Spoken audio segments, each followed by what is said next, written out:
எசேக்கியேல் பெரிய தீர்க்கதரிசி. இந்த பெரிய தீர்க்கதரிசி பள்ளத்தாக்குக்கு வருவதுக்கு முன்னாடி நல்லதா இருந்தான்.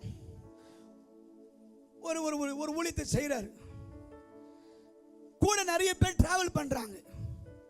ஆனா பள்ளத்தாக்கில் கொண்டு வந்து நிப்பாட்டும் போது கூட இருக்கிறவன் எவனும் இல்லை. தனித்து விடப்படுறான். எசேக்கியேல் தனிமையா கொண்டு வந்து விடப்படுறான் பள்ளத்தாக்கில். அவனுக்கு ஒரு சிநேகமும் இல்லையா, ஒரு உறவும் இல்லையா, அசோசியேட் பாஸ் இல்லையா, அவனை நேசிக்கக்கூடிய கூட்டம் இல்லையா, யாருமே இல்லையா.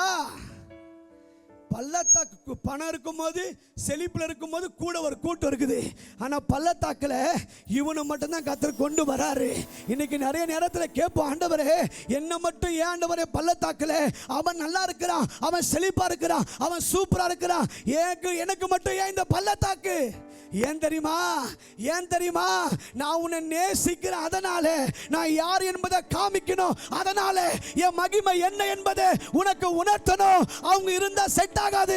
அதனால பிரிச்சு கொண்டு வந்து இந்த பள்ளத்தாக்கு நடுவில் நான் உன்னை கொண்டு வந்து நிறுத்தியிருக்கிறேன். எத்தனை பேர் ஆமென் சொல்றீங்க? எத்தனை பேருக்கு பேசுறது புரியுது?